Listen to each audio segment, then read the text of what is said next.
Hello everyone, আমার নাম Runu Yasmin and welcome to Runu Yasmin YouTube channel. আজকে আমরা পিএসসি ক্লার্কশিপের 2007 থেকে 2019 সাল পর্যন্ত যতগুলো প্রশ্ন এসেছিল পলিটিক্যাল সায়েন্সের সব প্রশ্নগুলো একটি ক্লাসেই আজকেই আমরা আলোচনা করে শেষ করে দেব। এর আগে আমরা পিএসসি ক্লার্কশিপে যত ধরনের ভূগোলের প্রশ্ন এসেছিল সব প্রশ্নগুলোই আমরা আলোচনা করেছি। আজকে হচ্ছে পলিটিক্যাল সায়েন্সের ক্লাস। তোমরা লিস্টে দেখতেই পাচ্ছ প্রত্যেকটি বছরে কোন কোন বছরে কয়টি করে পলিটিক্যাল সায়েন্সের প্রশ্ন এসেছিল। তো আজকে সব প্রশ্নগুলোই কিন্তু আলোচনা করব। দেখা যাক 2019 সালে প্রথমে কি প্রশ্ন এসেছিল পলিটিক্যাল সায়েন্স থেকে। প্রথম প্রশ্নেই বলা হয়েছে সংবিধানের 370 ধারার অবলুপ্তির জন্য নিম্নলিখিত কোন রাজ্যের সংবিধানের বিশেষ মর্যাদাকে ক্ষুণ্ণ করা হয়েছে। আমরা জানি 370 নাম্বার যে আর্টিকেলসটা রয়েছে আর হচ্ছে 370 এবং 35-এর এই দুটো আর্টিকেলস হচ্ছে ইন্ডিকেট করে জম্মু এবং কাশ্মীর। ঠিক আছে, তো 370-এর 35 এটা বর্তমানে অ্যাবলিশড করা হয়েছে। এই জন্য জম্মু কাশ্মীর স্টেট থেকে এখন জম্মু কাশ্মীর কেন্দ্রশাসিত অঞ্চলে পরিণত হয়েছে, যার জন্য এখন বর্তমানে ইউটি বা কেন্দ্রশাসিত অঞ্চল কিন্তু 8টি এবং কেন্দ্র আর স্টেট যেটা রয়েছে এখন স্টেট বর্তমানে 28টি। তাই তো এই যে আমাদের 35-এর ভাগটা অ্যাবলিশ করা হলো, ওখানে লেখা ছিল হচ্ছে জম্মু কাশ্মীরের স্থায়ী বাসিন্দারাই ওখানে জমি কিনতে পারবে। এখন কিন্তু এটা নেই, তোমরা চাইলেও কিন্তু এখানে জমি কিনতে পারবে। তাই তো, তাহলে এটা কিন্তু অ্যাবলিশ করা হয়েছে। তো আমাদের যে সংবিধানে বিভিন্ন সময়ে কিন্তু এই যে স্টেট কিন্তু ফরমেশন হয়, স্টেটের নাম চেঞ্জ হয়, তার বর্ডার কিন্তু চেঞ্জ হয়ে থাকে। এই সকল কথাই আমরা সংবিধানের বিভিন্ন ধারায় লেখা রয়েছে। তো আমাদের যে সংবিধান তার মধ্যে কিন্তু 8টা তপশিলি বা যেটাকে বলা অনুসূচি রয়েছে। হ্যাঁ, অনুসূচি রয়েছে। তাহলে আমাদের সংবিধানে মোট 8টি অনুসূচি রয়েছে। প্রথমটাতে Union of State India, that is versal view of Union of State লেখা রয়েছে। দ্বিতীয়টাতে বেতন সম্পর্কে, তৃতীয় নাম্বারটাতে শপথ, চতুর্থটাতে হচ্ছে শপথ কিন্তু হ্যাঁ, আর চতুর্থটাতে রাজ্যসভার সিট, 5 নাম্বারটাতে এসটিআর আরক্ষণ, আর 6 নাম্বারে আসাম, ত্রিপুরা, মেঘালয় এবং মিজোরামের যে স্পেশাল প্রভিশন রয়েছে রিজার্ভেশনের সেটা, 7 নাম্বারে হচ্ছে শক্তির বিতরণ রয়েছে, 8 নাম্বারতে ল্যাঙ্গুয়েজ সম্পর্কে রয়েছে আমাদের যে 22টা অফিসিয়াল ল্যাঙ্গুয়েজ সেটার সম্পর্কে রয়েছে 8 নাম্বার ভাগে, মানে 8 নাম্বার অনুসূচিতে।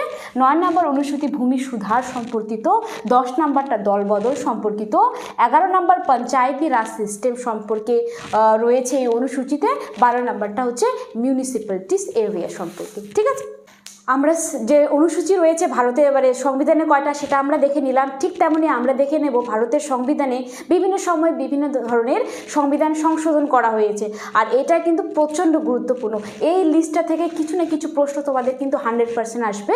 সুতরাং এই যে সংবিধান সংশোধন সেটা কিন্তু তোমাদের খুব ভালো করে মনে রাখতে হবে। যেমন প্রথম সংবিধান সংশোধন হচ্ছে ভূমি সুধার সম্পর্কিত 1951-এ, এটা হচ্ছে ভূমি সুধার সম্পর্কিত। হ্যাঁ, ভূমি সুধার সম্পর্কিত এই দুটো কথা মনে রাখতে হবে। 7তম সংবিধান সংশোধন হচ্ছে কি, এটা হচ্ছে স্টেট রিঅর্গানাইজেশন যেটা রয়ে থাকে না, সেটা হচ্ছে ফজল আলী কমিশন। ফজল আলী কমিটি এই সময় কি হয়, রিপোর্ট পেশ করে থাকে 7তম সংবিধান সংশোধনের মাধ্যমে।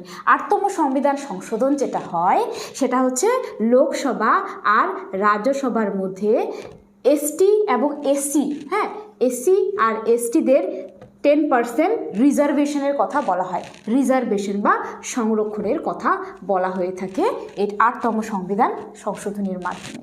ঠিক তেমনি 18তম সংবিধান সংশোধন, এটাকে শাহী যে আয়োগটা রয়েছে না, শাহী আয়োগ এর রিকমেন্ডেশনে এই 18তম সংবিধান সংশোধন করা হয়ে থাকে, যার জন্য কি হয় এক্ষেত্রে বিভিন্ন কিন্তু তৈরি হয়। যেমন হিমাচল প্রদেশ তৈরি হয়ে থাকে হিমালয়ের জন্য, হ্যাঁ হিমালয়, হ্যাঁ এর জন্য তৈরি হয়ে থাকে হিমাচল প্রদেশ।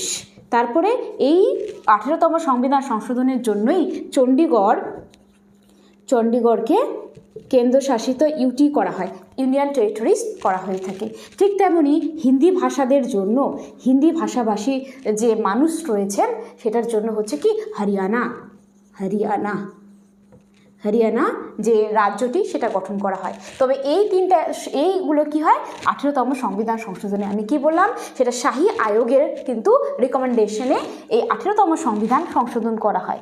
হিমালয়ের জন্য হিমাচল প্রদেশ একটা রাজ্যই গঠন করা হয় এবং চণ্ডীগড়কে কেন্দ্রশাসিত অঞ্চলে পরিণত করা হয়ে থাকে। হিন্দি ভাষায় বলচাল ওখানকার মানুষগুলো রয়েছে বলে হরিয়ানা রাজ্যের কিন্তু জন্ম হয়। কিভাবে? 18তম সংবিধান সংশোধনের মাধ্যমে। ঠিক আছে, আমি এই কটা মুছে দিচ্ছি কারণ এখানে জায়গা হচ্ছে না। আমি এটা মুছে দিলাম। তারপরে 35তম সংবিধান এবং 36তম সংবিধান এর মাধ্যমে কি হয়? সিকিম রাজ্যের জন্ম হয়। সিকিম রাজ্যের জন্ম হয়। তাহলে এই যে 35তম সংবিধান সংশোধন এটা কবে হয়? 1975-এ, আর এটা হয় 1976-এ। এই 35তম সংবিধানের মাধ্যমে সিকিম একটা কি হয়? সহ রাজ্যে পরিণত হয়ে থাকে ভারতের। আর ভারতের কমপ্লিট মানে সম্পূর্ণভাবে রাজ্যে পরিণত হয়ে থাকে, হ্যাঁ, সম্পূর্ণ রাজ্যে পরিণত হয়ে থাকে। এটা হচ্ছে 36তম সংবিধান সংশোধন, এটা 1976। এটা হচ্ছে আমাদের সিকিম রাজ্যটি সম্পূর্ণভাবে ভারতের মধ্যে রাজ্যে পরিণত হয়ে থাকে। এবার 42তম সংবিধান সংশোধন, এটাকে কি বলা হয়? মিনি কনস্টিটিউশন বলা হয়। মিনি কনস্টিটিউশন, কনস্টিটিউশন বলা হয়ে থাকে। কেন? কারণ এই সময়ে 59টি কিন্তু আইটেম এখানে যুক্ত করা হয়ে থাকে। এটা ইন্দিরা গান্ধীর সময়ে হয়ে থাকে। ইন্দিরা গান্ধীর সময়ে কিন্তু এটা হয় 1976-এ।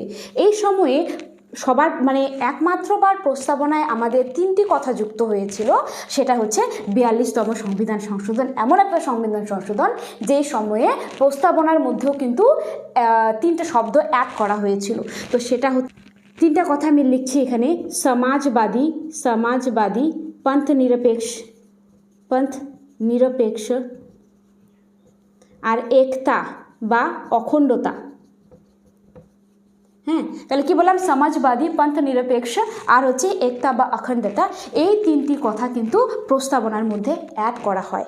আসলে আমরা প্রস্তাবনাটা কিন্তু আমেরিকার যে সংবিধান সেটা থেকেই নিয়েছি। তো পরবর্তীকালে 42তম সংবিধান সংশোধনে যখন এই 3টা কথা অ্যাড করা হয়, তারপরে আমাদের যে প্রস্তাবনা সেটা এই 3টা ওয়ার্ড বেড়ে যায়। এই জন্য পৃথিবীর মধ্যে সবথেকে বড় প্রস্তাবনাও কিন্তু ভারতের প্রস্তাবনা, কারণ 42তম সংবিধান সংশোধন। ঠিক আছে, এটা কবে হয়? ইন্দিরা গান্ধীর সময়ে 1976-এ। এটাতে এতগুলোই চেঞ্জ করা হয়েছিল বলে এটাকে মিনি কনস্টিটিউশন বলা হয়। এখানে 59টি আইটেম যুক্ত করা হয়। যেমন এমার্জেন্সি সময়ে তখন পিএমকে বেশি পাওয়ার দেওয়া হয়েছিল।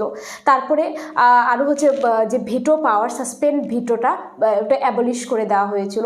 এমার্জেন্সিতে যে প্রেসিডেন্ট রুলটা মানে 1 বছর টেনিওয়ারটা বৃদ্ধি পেয়ে যায় পিএমের, সেটাও কিন্তু করা হয়েছিল 42তম সংবিধান সংশোধনের মাধ্যমে। ঠিক আছে, তাহলে আমি এইটুকু মুছে দিচ্ছি, জায়গা হবে না নাহলে। তাহলে এই 44তম সংবিধান সংশোধন এটা কবে হয়? এটা 1978-এর মধ্যে। ওটা 1976, তার 2 বছর পরে 1978-এ এই 44তম সংবিধান সংশোধন হয়। কার সময় হয়? মোরারজি দেশাইয়ের সময় হয়। মোরারজি দেশাই এর সময়ে হয় 44তম সংবিধান সংশোধন 1978। এই সময়ে তিনি কি করেছিলেন? এই সময়ে যে আমাদের সম্পত্তির অধিকারটাকে লিগ্যাল রাইটসে পরিণত করেন এবং সম্পত্তির যে অধিকারটা সেটা 300A এর মধ্যে কিন্তু 300A আর্টিকেলের মধ্যে অ্যাড করে দেওয়া হয়। তবে এটা কবে? 44তম সংবিধান সংশোধনের মাধ্যমে। 52তম সংবিধান সংশোধন যেটা রয়ে থাকে সেটা কিন্তু দলবদল রিলেটেড।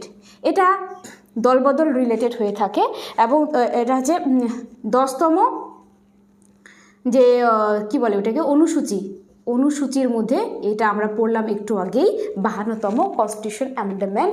এটা 10 বাহানে করকে লে গায়ে দিল। তাহলে 10 বাহানে মানে 10টা অনুসূচি, 52তম কনস্টিটিউশন অ্যামেন্ডমেন্ট, লে গায়ে দিল মানে দলবদল। ঠিক আছে, এই 3টা দলবদল সম্পর্কে যুক্ত। তাহলে 61তম সংবিধান সংশোধনের মধ্যে কি করা হয়েছিল? এখানে 2টা বড় চেঞ্জ করা হয়েছিল। আগে ভোট দেওয়ার বয়স ছিল কি 21 বছর, এখন আমরা ভোট 18 বছর হলেই দিতে পারি। তাহলে এটা চেঞ্জ কখন হয়? আগে ছিল 21 বছরে ভোট দিতে পারতো, এখন আমরা 18 বছরেই আমরা ভোট দিতে পারি। এই চেঞ্জটা হয়েছিল 61তম সংবিধান সংশোধনের মাধ্যমে। যেহেতু তারপরে হচ্ছে কি হয়, আমাদের ইলেকশন কমিশন, আগে একজন ছিল ইলেকশন কমিশনার, কিন্তু এখন বর্তমানে কিন্তু 3 জন থাকে ইলেকশন কমিশনার। কেন? কারণ এখানে জনসংখ্যা বেড়ে যায়, ভোটের বয়স কমিয়ে দিয়েছে, মানে অনেক বিপুল জনসংখ্যা হয়ে গেছে, তো ওটাকে কন্ট্রোল করার জন্য এখানে যে আগে যে একজন থাকতেন ইলেকশন কমিশনার, এখন কিন্তু 3 জন রয়েছে, তাদের মধ্যে একজন চিফ আর বাকি কিন্তু এমনি ইলেকশন কমিশনার। তো এই যে চিফ একজন ইলেকশনার কমিশনার থাকেন, এখন বর্তমানে কে? রাজীব জি রয়েছেন। ঠিক আছে, তবে 61তম সংবিধান সংশোধন কার সময় হয় সেটাও কিন্তু গুরুত্বপূর্ণ, রাজীব গান্ধী এর সময়ে হয়, রাজীব গান্ধী এর সময়ে হয়ে থাকে। ঠিক আছে, এবার চলে আসবো আমরা 21তম সংবিধান সংশোধন। এক্ষেত্রে একটি ভাষা যুক্ত হয় ভারতের সংবিধানে, সেটা হচ্ছে সিন্ধিবি ভাষা যুক্ত হয় ভারতের সংবিধানে। তারপরে হচ্ছে নমক ভাষা যুক্ত হয়, নমক, তার মানে নেপালি, ম থেকে মণিপুরি, ক থেকে কঙ্কনি। তাহলে এই 3টা ভাষা কিন্তু যুক্ত হয় 71তম সংবিধান সংশোধন। 21তম সংবিধান সংশোধনে এখানে 1 আছে, তার মানে একটা ভাষায় যুক্ত হয়েছে, সিন্ধিবি ভাষা। 71তম সংবিধান সংশোধনে 3টি ভাষা যুক্ত হয়, নমক ভাষা, নেপালি, মণিপুরি, কোঙ্কনি। আর 92তম সংবিধান সংশোধনের মাধ্যমে বদমাস যুক্ত হয়। হ্যাঁ, বদমাস মানে বোডো, ডোগরি,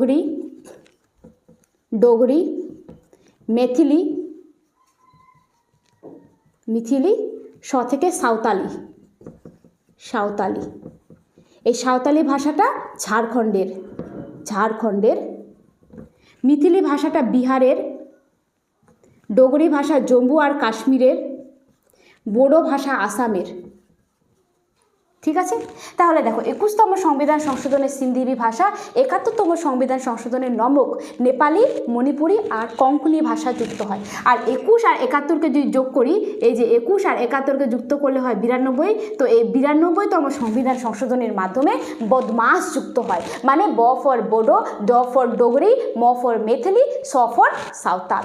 তাহলে সাঁওতাল ভাষা ঝাড়খণ্ডের মধ্যে বলা হয়, ম ফর মেথিলি ভাষা বিহারের মধ্যে রয়েছে, ডোগরি শাসক বা ডোগরি ল্যাঙ্গুয়েজ জম্মু কাশ্মীরের মধ্যে, আর বোডো যেটা রয়েছে সে বোডোল্যান্ডের ডিমান্ড করে কারা? আসামের মানুষেরা, তো বোডো ভাষা কিন্তু কথা বলে আসামিসরা। ঠিক আছে, তাহলে এই কয়টা ভাষা কিন্তু যুক্ত হয়েছে। এখন বর্তমানে ভাষার সংখ্যা কয়টা হয়ে গেছে? এখন বর্তমানে ভাষা কিন্তু 22টি ল্যাঙ্গুয়েজ রয়েছে, কিন্তু তার মধ্যে ইংলিশ ল্যাঙ্গুয়েজ কিন্তু নেই, কারণ ইংলিশ হচ্ছে আমাদের অ্যাসোসিয়েট অফিসিয়াল ল্যাঙ্গুয়েজ, এটা কিন্তু অফিসিয়াল ল্যাঙ্গুয়েজ নয়, এটা official language, associate official language. 86তম সংবিধান সংশোধনের মাধ্যমে 21 এ যুক্ত হয়, যার মাধ্যমে বলা হয় 6 থেকে 14 বছরের যে বাচ্চা রয়েছে তাদের জন্য ফ্রি অ্যান্ড কম্পালসারি এডুকেশন দিতে হবে। তাহলে 86তম সংবিধান সংশোধন 2002 সালে হয়, কিন্তু এই জিনিসটা হয় 2002। হ্যাঁ, 21 এ একটা আর্টিকেল যুক্ত হয়, এই আর্টিকেলে বলা হয় 6 থেকে 14 বছরের বাচ্চাদের ফ্রি অ্যান্ড কম্পালসারি এডুকেশন দিতে হবে। ঠিক তেমনি 73তম সংবিধান সংশোধন, এটা কিন্তু পঞ্চায়েতি রাজ সিস্টেম সম্পর্কে যুক্ত, পঞ্চায়েতি রাজ সিস্টেম 73তম সংবিধান সংশোধন, কিন্তু এটা কবে হয়? 1992 এর অ্যাক্ট, কিন্তু লাগু হয় যদিও 1993 এ পঞ্চায়েতি সিস্টেম 24শে অক্টোবর, তাই তো। এবার যেটা রয়েছে আমাদের 74তম সংবিধান সংশোধন, এটা যদি পঞ্চায়েতি হয় তাহলে এটা কি হবে? নগরপালিকা, তাহলে এটা হচ্ছে নগরপালিকা এর সঙ্গে যুক্ত। 89তম সংবিধান সংশোধন যেটা রয়ে থাকে এসটি আয়োগ এর মাধ্যমে গঠিত হয়, এসটি আয়োগ। 69তম সংবিধান সংশোধনে দিল্লি আর পন্ডিচেরিতে বিধানসভা এর গঠনের কথা গঠন করা হয়। আমরা জানি দিল্লি আর পন্ডিচেরি কিন্তু কেন্দ্রশাসিত অঞ্চল, তবুও সেখানে বিধানসভা রয়েছে, সেটা 69তম সংবিধান সংশোধন। যেহেতু এখানে বিধানসভা রয়েছে তাই তারা কি হয়, প্রেসিডেন্টের ইলেকশনে ভাগ নিতে পারে। আর এই কথাটি লেখা রয়েছে 70তম সংবিধান সংশোধনে। কি লেখা হয়েছে যে দিল্লি আর পন্ডিচেরি প্রেসিডেন্ট এর ইলেকশনে ভাগ নিতে পারে। তাহলে এটা কোথায় লেখা রয়েছে? 70তম সংবিধান সংশোধনের মাধ্যমে। 101তম সংবিধান সংশোধন যেটা রয়ে থাকে এটা কিন্তু জিএসটি রিলেটেড, হ্যাঁ, গুড অ্যান্ড সার্ভিস ট্যাক্স যেটা হয়েছিল 2017 এর 1 জুলাইয়ে, তো সেটা জিএসটি কিন্তু 101তম সংবিধান সংশোধনের মাধ্যমে হয়। তেমনি 102তম সংবিধান সংশোধন, এটা ওবিসি রিলেটেড, হ্যাঁ, আদার্স ব্যাকওয়ার্ড ক্লাস, এটার সঙ্গে সম্পর্কযুক্ত 102তম সংবিধান সংশোধন। এক্ষেত্রে আমরা জানি দুটা আয়োগ বিশেষ গুরুত্বপূর্ণ, একটা হচ্ছে মন্ডল আয়োগ আর একটা হচ্ছে কি কাকা কেলেকার সমিতি। এই দুটা হচ্ছে ওবিসি আয়োগের সঙ্গে সম্পর্কযুক্ত। 103তম সংবিধান সংশোধন ইকোনমিক্যাল উইকার সেকশনের 10% রিজার্ভেশন সঙ্গে সম্পর্কযুক্ত। 104তম সংবিধান সংশোধন যেটা, সেক্ষেত্রে 2019 সালে এটা হয়। এক্ষেত্রে বলা হয়েছে যে অ্যাংলো ইন্ডিয়া যে রয়েছে, অ্যাংলো ইন্ডিয়ার যে রিজার্ভেশন ছিল সেটা কিন্তু বন্ধ করে দেওয়া হয়। অ্যাংলো ইন্ডিয়ার রিজার্ভেশন লোকসভার মধ্যে 2 জন করে থাকতো, ওটাকে বন্ধ করে দিয়েছে 104তম সংবিধান সংশোধন 2019 সাল। তাহলে এই কিন্তু সংবিধান সংশোধনগুলো খুব গুরুত্বপূর্ণ, অবশ্যই মনে রাখতে হবে, চাইলে স্ক্রিনশট নিতে পারো। পরের প্রশ্নে বলা হয়েছে লোকসভায় আসনের সংখ্যা কয়টি? আমরা জানি এই যে আমাদের সংসদ রয়েছে, সংসদ তার দুটি ভাগ, একটা রয়েছে লোকসভা, একটা রয়েছে রাজ্যসভা। ঠিক তেমনই হচ্ছে এটা হচ্ছে কত 79 আর্টিকেলসে আমাদের সংসদ সম্পর্কে রয়েছে, এবং রাজ্যসভা হচ্ছে 80 নম্বর আর্টিকেলস রাজ্যসভা, আর লোকসভা 81তম আর্টিকেলসে রয়েছে। ঠিক তেমনই এটা তো কেন্দ্রের মধ্যে হলো, আর রাজ্যের মধ্যে থাকবে বিধানমণ্ডল। সেই বিধানমণ্ডলের দুটি অংশ থাকে, একটা থাকে বিধানসভা, একটা থাকে বিধান পরিষদ। ঠিক আছে, তো বিধানমণ্ডল যেটা রয়ে থাকে এটা 168 নাম্বার আর্টিকেলসে রয়েছে। 169 নাম্বার আর্টিকেলসে বলা হয়েছে যে বিধান পরিষদটা কি করে ভাঙা হয়, আবার কি করে সৃষ্টি হয়। বিধান পরিষদের সৃষ্টি এবং ধ্বংস সম্পর্কে রয়েছে আর্টিকেল নাম্বার 169-এ। ঠিক তেমনি বিধান পরিষদ যেটা রয়ে থাকে, আর বিধানসভা 170 নাম্বার আর্টিকেল, বিধান পরিষদ 171 নাম্বার আর্টিকেলসে আমাদের সংবিধানে রয়েছে। তাহলে এই যে বিধান পরিষদ সেটা কিন্তু প্রত্যেকটা রাজ্যে নেই, শুধুমাত্র ভারতের 6টি রাজ্যের মধ্যে বিধান পরিষদ রয়েছে। কোন কোন 6টি রাজ্য? একটা হচ্ছে উত্তরপ্রদেশ, একটা হচ্ছে বিহার, একটা মহারাষ্ট্র,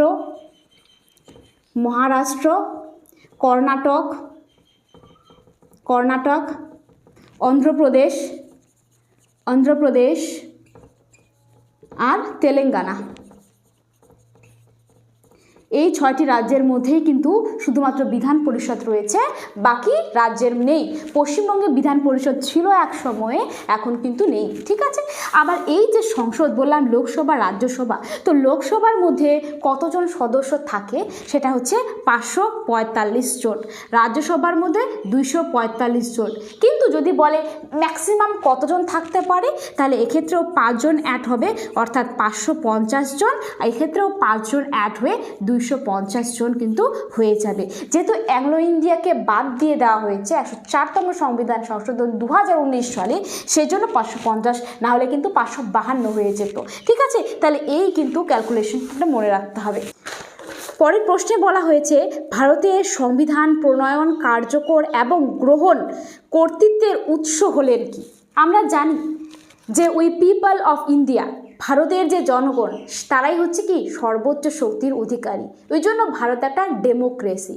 হ্যাঁ, ভারত একটা ডেমোক্রেসি। তাহলে এক্ষেত্রে যে বলেছে সংবিধানের প্রণয়ন করা, কার্যকর করা আর গ্রহণ করা, এগুলো কিন্তু ভারতের জনগণই তার উৎস, তাই তো? তাহলে উত্তর হয়ে যাবে ভারতের জনগণ। তাহলে এই যে আমাদের সংবিধান তৈরি হলো, গণপরিষদ রয়েছে, সংবিধানের যে ক্যাবিনেট মিশন রয়েছে, সেগুলো সম্পর্কে জানতে হবে। দেখো, আমাদের সংবিধান যে সৃষ্টি হওয়ার জন্য একটা মিশন আসে, তার নাম হচ্ছে ক্যাবিনেট মিশন। ক্যাবিনেট মিশন এটা কবে হয়? এটা 1946-এ। এই ক্যাবিনেট মিশনে 3 জন সদস্য আসে। 3 জন সদস্যের নাম হচ্ছে কাল মানে হচ্ছে, এটার নাম হচ্ছে, এটা A for Alexander,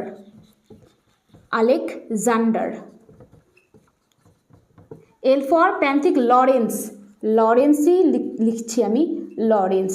R K for Cripps, ঠিক আছে? তবে এই 3 জনের মধ্যে যিনি হেড ছিলেন বা মুখ্য ছিলেন, তিনি কিন্তু Lawrence. L for leader, L for Lawrence ছিলেন কিন্তু হেড এই 3 জনের মধ্যে। এই ক্যাবিনেট মিশন তাহলে কবে আসে? 1946-এ। এক্ষেত্রে আমাদের কি হয়, সংবিধান বানানোর জন্য কিন্তু সংবিধানের যে সভা গঠন করা হয়, তখন মেম্বার ছিল 389, টোটাল সদস্য ছিল। তার মধ্যে কিন্তু আমাদের 15 জন কিন্তু ফিমেল ছিলেন। কিন্তু যখন এরা তো ভারত এবং যে পাকিস্তান তখন আলাদা হয়নি, কিন্তু যখন পাকিস্তান স্বাধীন হয় 14 অগস্টে 1947-এ, তারপরে কিছু মানুষ পাকিস্তানে চলে যায়। এই জন্য তখন সংবিধান বানানোর যে মানুষ ছিলেন, তখন গণপরিষদের সদস্য তখন কয়জন, মানে সংবিধান সভার সদস্য তখন কয়জন হয়ে যায়?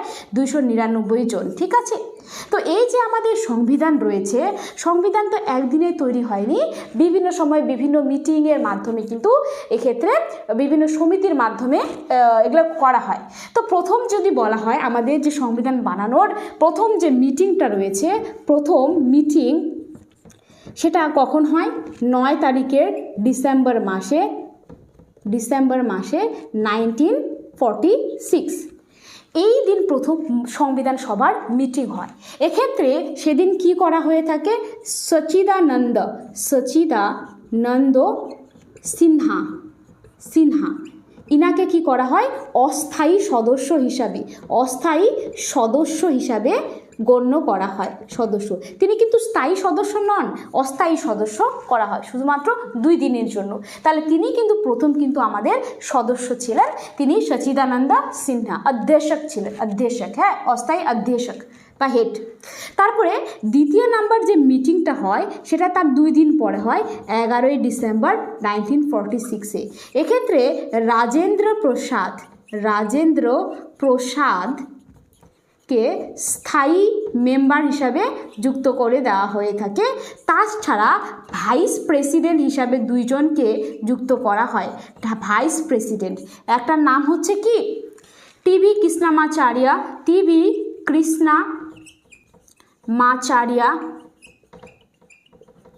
কৃষ্ণমাচার্য।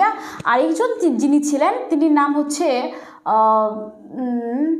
আই থিঙ্ক, সে নামটা আমার এখন মনে পড়ছে না। হ্যাঁ, তো এক্ষেত্রে আরেকজনের নাম হবে, মনে পড়লে তোমরা কিন্তু জানাবে, ঠিক আছে? তো এক্ষেত্রে দ্বিতীয় নম্বর মিটিংয়ে রাজেন্দ্র প্রসাদকে স্থায়ী মেম্বার হিসেবে গ্রহণ করা হয় এবং ভাইস প্রেসিডেন্ট হিসেবে 2 জন থাকে। একটা টিবি কৃষ্ণমাচার্য একজন আছেন, যেটা তোমরা জানাবে। তাহলে এই 2টা মিটিং হয়ে গেল। এবার তৃতীয় নাম্বার যে মিটিংটা হয়, আমি এখানে লিখছি যে থার্ড যে মিটিংটা হয় সেটা কবে হয়? থার্ড মিটিং তার 2 দিন পরে, 13 ডিসেম্বর 1946-এ। এক্ষেত্রে কি হয়? অবজেক্টিভ রেজলিউশন পাস করা হয়ে থাকে, নিয়ে আসা হয়ে থাকে বাই জওহরলাল নেহেরু এর দ্বারা। আমি এখানে লিখছি জওহরলাল নেহেরু এর দ্বারা। তবে 13 ডিসেম্বর 1946 অবজেক্টিভ রেজলিউশন বা উদ্দেশ্য প্রস্তাব নিয়ে আসা হয়, কিন্তু সেটা কিন্তু আমাদের একসেপ্ট করা হয় সেটা কবে? 22 তারিখের জানুয়ারি মাসে 1947। ঠিক 22 তারিখ আরেকটা আমরা খুব গুরুত্ব হিসাবে জানি, সেটা হচ্ছে 22শে জুলাই। 22শে জুলাই 1947-এ আমাদের যে স্বাধীনতার পতাকা, সেই পতাকা কিন্তু অ্যাপ্রুভ পায় ইউকে থেকে। হ্যাঁ, পতাকাটাকে অ্যাপ্রুভাল দেওয়া হয় 22 তারিখের জুলাই মাসে। এই যে আমাদের সংবিধান, হ্যাঁ, তো এই সংবিধানের লাস্ট যে মিটিংটা হয়েছিল, লাস্ট মিটিং কিন্তু হয়েছিল কবে? এটা 24 তারিখের জানুয়ারি মাসে 1947-এ, কিন্তু সিগনেচার করা হয়ে থাকে 26 তারিখের জানুয়ারি মাসে 1947-এ। এই সময় সদস্য ছিলেন 284, তার মধ্যে 8 জন ছিলেন কি ফিমেল। ঠিক আছে, টোটালের মধ্যে 8 জন ছিলেন ফিমেল। তাহলে এই সকল তথ্য কিন্তু অনেকবার পরীক্ষায় আসে। তাহলে দেখে নেব আমরা নেক্সট প্রশ্ন। পরের প্রশ্নে বলা হয়েছে পশ্চিমবঙ্গের প্রথম যুক্ত ফ্রন্ট সরকারের মুখ্যমন্ত্রী কে ছিলেন? এখানে প্রথম মুখ্যমন্ত্রী বলা হয়নি, বলেছে যুক্ত ফ্রন্ট সরকারের মুখ্যমন্ত্রী, তাহলে কিন্তু হয়ে যাবে হচ্ছে অজয় কুমার মুখোপাধ্যায়। যদি বলতো সবার প্রথম মুখ্যমন্ত্রী, তাহলে কিন্তু হয়ে যেত কে? প্রফুল্ল ঘোষ। প্রথম মুখ্যমন্ত্রী ছিলেন প্রফুল্ল ঘোষ। 2013 সালে সংবিধান থেকে যে প্রশ্নটি এসেছিল সেটা how many zila parishad are there in West Bengal? ওয়েস্ট বেঙ্গলের জেলা পরিষদের সংখ্যা কয়টি রয়েছে? তো তখন যে প্রশ্নটি এসেছিল তখন উত্তর ছিল 17, কিন্তু এখন বর্তমানে আমরা জানি পশ্চিমবঙ্গের জেলার সংখ্যা আমরা কয়টা জানি? 23টি বর্তমানে রয়েছে জেলা। তার মধ্যে 3টি জেলা এমন রয়েছে যেখানে জেলা পরিষদ নেই। একটা হচ্ছে দার্জিলিং,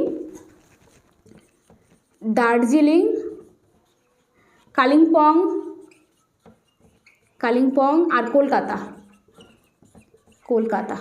তাহলে 23টার মধ্যে 3টা যদি না থাকে তাহলে কি হলো? 20টা। তাহলে 20টা কিন্তু এখন বর্তমানে জেলা পরিষদ রয়েছে।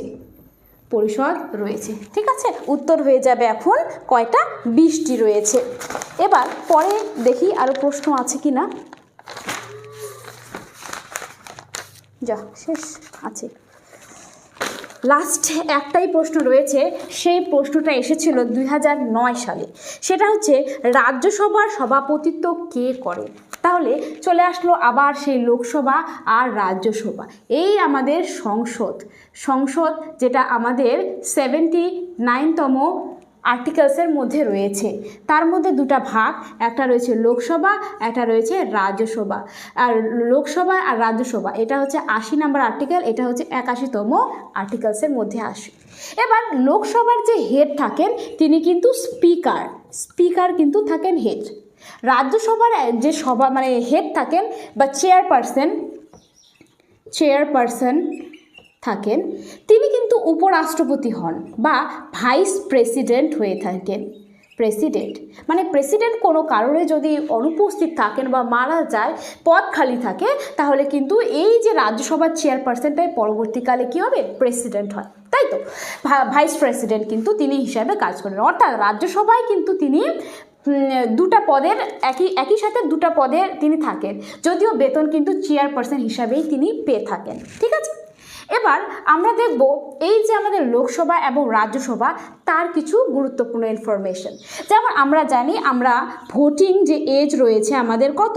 18 বছর। আগে ছিল 21, তারপরে সেটা 61তম সংবিধান সংশোধনের মাধ্যমে এজটাকে 18 বছরে নেওয়া হয়। ঠিক তেমনি পঞ্চায়েত হওয়ার জন্য বয়স দরকার হয় 21 বছর। ঠিক তেমনি লোকসভার যদি সদস্য হতে চাই, বা এখানে আমি লিখছি লোকসভা বা বিধানসভা স্টেটের মধ্যে যেটা থাকবে, তার সদস্য হওয়ার জন্য 25 বছর দরকার হয়ে থাকে। আর রাজ্যসভার সদস্য হওয়ার জন্য বা স্টেটের ক্ষেত্রে বিধান পরিষদের সদস্য হওয়ার জন্য 30 বছর দরকার হয়ে থাকে। কিন্তু যদি আমি প্রেসিডেন্ট বা ভাইস প্রেসিডেন্ট হতে চাই, তাহলে কিন্তু 35 বছর বয়সের দরকার হয়ে থাকে। আমাদের প্রেসিডেন্ট বর্তমানে দ্রৌপদী মুর্মু রয়েছেন, তো 35 বছর কিন্তু দরকার হয়ে থাকে। তাহলে এই যে লোকসভা রাজ্যসভা দুটা ঘর থেকেই কিন্তু আমরা পিএম হতে পারে, হ্যাঁ পিএম হওয়া যায়। ঠিক তাহলে বিধানসভা বিধান পরিষদ থেকেও সিএম হওয়া যায়, অর্থাৎ পিএম হওয়ার জন্য যে ন্যূনতম বয়স 25 বছর হলে হয়ে যায়। ঠিক আছে, এবার আমাদের এই যে লোকসভা রাজ্যসভা তার সম্পর্কে কিছু গুরুত্বপূর্ণ আমরা ইনফরমেশন জানবো। যেমন লোকসভাটাকে কি বলা হয়ে থাকে? লোয়ার হাউস বলা হয়ে থাকে। কেন? এটা হচ্ছে নিচুদের সদন বলা হয়। রাজ্যসভায় যেহেতু এজটা আমি বললাম যে 25 বছর লাগে এখানে সদস্য হওয়ার জন্য, এজন্য এটাকে কি বলা হয়, মানে বৃদ্ধদের সদন বলা হয় বা ওল্ড হাউস বলা হয়ে থাকে, ওল্ড হাউস বলা হয়ে থাকে বা আপার হাউস বলা হয়ে থাকে, আপার হাউস। আর এই রাজ্যসভা কখনো কিন্তু ভঙ্গ হয় না, এটি একটি স্থায়ী কিন্তু এই রাজ্যসভার যে সদস্যগুলো রয়েছে যদি বলে এই সদস্য কতদিন পর্যন্ত থাকে, এটা কিন্তু 6 বছর পর্যন্ত থাকে। প্রত্যেক 2 বছর পর 1/3 করে এক্ষেত্রে মেম্বারের ইলেকশন হয়ে থাকে। ঠিক আছে, তাহলে সদস্যগুলো 6 বছরই থাকে, অর্থাৎ সদস্য কিন্তু অস্থায়ী। কিন্তু রাজ্যসভা কখনো ভঙ্গ হয় না, এরা সব সময় স্থায়ী থাকে। কিন্তু লোকসভা আবার ভঙ্গ হয়ে যায় 5 বছর পর, অর্থাৎ এটি কিন্তু অস্থায়ী হয়ে থাকে। আর এখানকার যে মেম্বারগুলো রয়েছে সেই মেম্বারগুলোর টেনিওর থাকে 5 ইয়ার্স, যেখানে রাজ্যসভার মেম্বার্স থাকে 6 বছরের টেনিওর। এই লোকসভার মধ্যে প্রেসিডেন্ট কি করেন? 2 জনকে নমিনেট করতে পারেন, নমিনেট করতে পারে। সেই 2 জন হচ্ছে অ্যাংলো ইন্ডিয়ান। কিন্তু 104তম কনস্টিটিউশন অ্যামেন্ডমেন্ট অ্যাক্ট 2019 মাধ্যমে এই যে নমিনেশনের ব্যাপারটা সেটাকে বন্ধ করে দেওয়া হয়েছে। কিন্তু রাজ্যসভার মধ্যে এখন বর্তমানে 12 জন সদস্য কিন্তু প্রেসিডেন্ট নমিনেট করতে পারে, নমিনেট করা যায়। ঠিক আছে, বাই প্রেসিডেন্ট। এবার প্রেসিডেন্টের ইলেকশন সম্পর্কে আমরা একটু জেনে নেব। প্রেসিডেন্টের ইলেকশনটাতে কে কে ভাগ নিতে পারে, খুব গুরুত্বপূর্ণ। আমি এখানে লিখছি প্রেসিডেন্টের ইলেকশন, প্রেসিডেন্টের ইলেকশন কে ভাগ নিতে পারে? এই যে সংসদ, লোকসভা আর এটা হচ্ছে রাজ্যসভা। ঠিক তেমনই স্টেটের ক্ষেত্রে কি হয়ে থাকবে? বিধানমণ্ডল।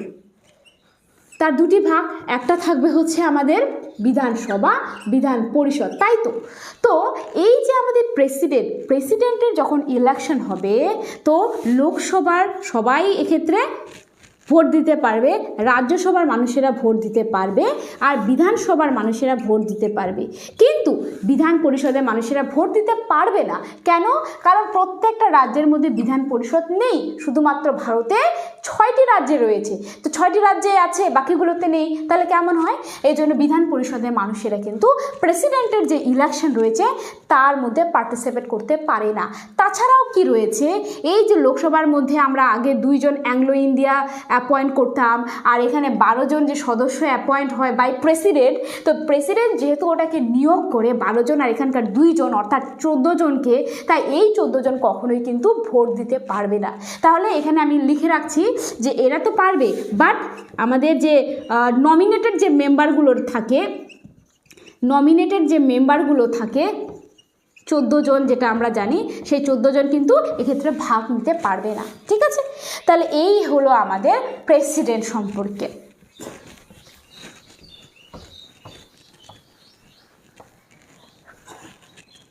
তাহলে আজকের ক্লাসটা এইটুকুই।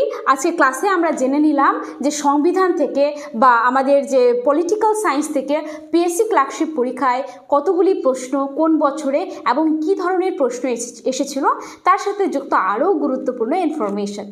নেক্সট ক্লাসে আমরা ঠিক তেমনই আলোচনা করব জীবন বিজ্ঞান নিয়ে। ততক্ষণ পর্যন্ত ভালো থাকবে, সুস্থ থাকবে। Thank you so much for watching this video.